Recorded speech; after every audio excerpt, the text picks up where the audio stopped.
हम सब जानते हैं कि भविष्य के लिए पैसे बचाना कितना जरूरी है, पर सच बताइए, वो नया फोन या छुट्टियों पर जाने का प्लान हमेशा ज्यादा टेम्पटिंग क्यों लगता है? इस विश्लेषण में हम यही जानने वाले हैं। और बात सिर्फ इच्छा शक्ति की कमी की नहीं है, बल्कि ये हमारे दिमाग का एक ऐसा खेल है जिसे समझना बेहद जरूरी है। ये वो सवाल हैं जो शायद हम सबने कभी ना कभी खुद से जरूर पूछा है। पता है कि रिटायरमेंट के लिए या किसी बड़े खर्च के लिए पैसे जोड़ने हैं, फिर भी आज की छोटी छोटी खुशियों पर खर्च करना हमेशा ज्यादा आसान क्यों लगता है? चलिए आज इसी मनोवैज्ञानिक पहेली की परतों को खोलते हैं। तो इस पूरी गुत्थी को सुलझाने की शुरुआत होती है एक कहानी से जिसका नाम है दो फसलों की कहानी। ये एक जबरदस्त स्टडी है जो ये बताती है कि हमारे दिमाग और हमारे बैंक बैलेंस के बीच एक बहुत ही गहरा और सच कहूं तो चौंकाने वाला कनेक्शन है। देखिए, ये विश्लेषण किसी भी ऐसी वैसी रिपोर्ट पर आधारित नहीं है, बल्कि ये मशहूर जर्नल साइंस में छपे एक शोध पर आधारित है। और जब कोई भी स्टडी इस जर्नल में छपती है तो इसका मतलब है कि वो बहुत मजबूत वैज्ञानिक प्रमाण है जिसे हम नजरअंदाज नहीं कर सकते। तो सवाल उठता है कि ये स्टडी इन किसानों पर ही क्यों की गई? क्योंकि आप समझिए, उनकी जिंदगी एक तरह की नेचुरल लैब है। उनका कमाई का एक तय साइकिल है। फसल आने से पहले पैसों की तंगी और फसल कटने के बाद खुशहाली। ये रिसर्चर्स के लिए दिमाग पर पैसों के दबाव के असर को समझने का एक बिल्कुल अनोखा मौका था। यहां पर इस स्टडी का डिजाइन बहुत ही सरल लेकिन शानदार था। एक ही इंसान पर दो बिल्कुल अलग अलग आर्थिक हालात। फसल से पहले जब जेब तंग थी और फसल के बाद जब वो साल के सबसे अमीर दौर में थे। बाकी सारी चीजें तो लगभग वैसी ही थी। और जो नतीजे सामने आए वो सच में हैरान करने वाले थे।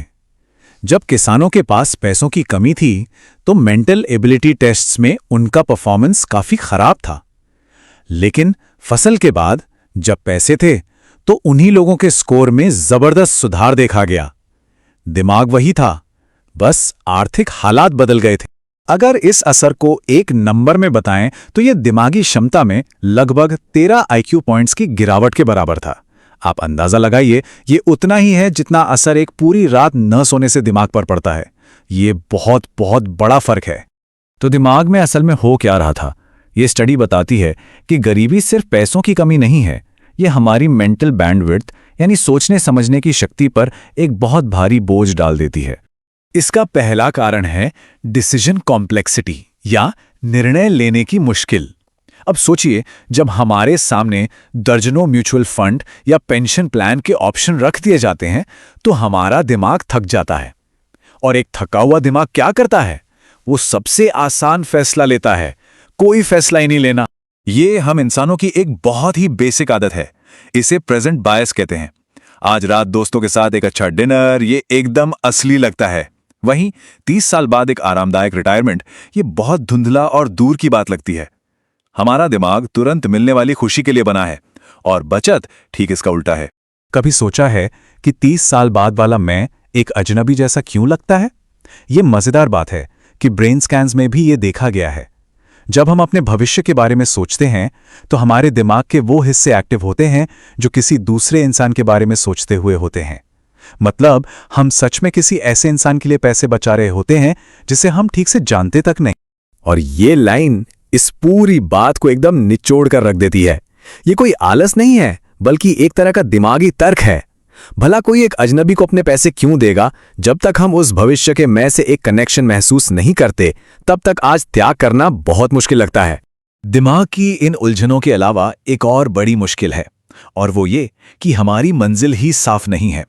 हम सब कहते हैं कि हमें बचत करनी है, लेकिन अमीर या आर्थिक रूप से सुरक्षित होने का असल में मतलब क्या होता है? रेडिट पर किसी ने इसे बहुत खूबसूरती से समझाया। उनके हिसाब से अमीरी कमाई से नहीं बल्कि समय से नापी जाती है। अगर आज आपकी इनकम बंद हो जाए तो आप कितने दिन अपनी लाइफस्टाइल चला सकते हैं, ये सोचने का एक बहुत ही प्रैक्टिकल तरीका है। और फिर देखिए इस परिभाषा को। सरकारी आंकड़ों के हिसाब से अगर आपका परिवार महीने का 15,000 रुपए से ज्यादा कमाता है तो आप देश के टॉप 25% में हैं। अचानक जो लोग खुद को मिडिल क्लास समझते हैं वो आंकड़ों के हिसाब से अमीर हो जाते हैं। ये दिखाता है कि नजरिए का कितना फर्क है। फिर इसमें एक और एंगल जुड़ता है और वो है जगह का। दिल्ली में महीने का 1 लाख कमाना और कानपुर में 1 लाख कमाना, दोनों में जमीन आसमान का फर्क है। मतलब अमीर होने का कोई एक फिक्स पैमाना है ही नहीं। ये इस बात पे भी निर्भर करता है कि आप रहते कहाँ हैं। और ये देखिए एक और नजरिया, किसी के लिए साल के 15 लाख भी सिर्फ मिडिल क्लास है। ये दिखाता है कि लोगों की सोच में कितना ज्यादा अंतर हो सकता है। और जब लक्ष्य ही इतना धुंधला और अलग अलग हो तो इसमें कोई हैरानी नहीं कि उसके लिए प्लानिंग करना इतना मुश्किल क्यों लगता है। तो इन सारी दिमागी और सामाजिक बाधाओं को देखकर लगता है कि क्या कोई उम्मीद है? बिल्कुल है। इसका समाधान है धैर्यवान धन की शक्ति को समझना, मतलब एक ऐसा सिस्टम बनाना जो हमारे दिमाग की कमजोरियों को ही हमारी ताकत में बदल दे।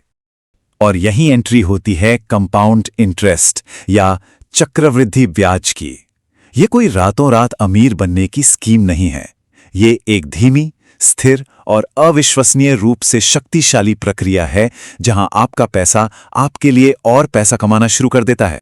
इसे एक छोटे से बर्फ के गोले की तरह सोचिए जो एक पहाड़ी से लुढ़क रहा है। जैसे जैसे वो नीचे जाता है वो और बर्फ समेटता जाता है, बड़ा होता जाता है और उसकी रफ्तार भी तेज होती जाती है। कंपाउंड इंटरेस्ट बिल्कुल इसी तरह काम करता है। ये खुद ब खुद बढ़ता है। और यही इस समाधान की सबसे खूबसूरत बात है। ये हमारी सारी मनोवैज्ञानिक कमजोरियों को साइड में रख देता है। ये प्रेजेंट बायस से लड़ता है, क्योंकि फैसला बस एक बार लेना होता है। ये उस अजनबी भविष्य की परवाह करता है, भले ही हम आज की जिंदगी में व्यस्त क्यों ना हो। एक बार ऑटोमेटिक सिस्टम सेट कर दिया तो फिर गणित की ताकत अपना काम करती रहती। तो अंत में सवाल इसी बात पर आकर टिकता है, हमें अपने दिमाग की कमजोरियों से लड़ना नहीं है, बल्कि उनके साथ काम करने के लिए स्मार्ट सिस्टम बनाने हैं। अपने भविष्य के लिए बचत को आसान, ऑटोमेटिक और डिफॉल्ट ऑप्शन बनाकर हम आज की दिमागी उलझनों से पार पा सकते हैं और उस भविष्य के मैं को वो सुरक्षा दे सकते हैं जिसका वो हकदार है। इस विश्लेषण के लिए धन्यवाद।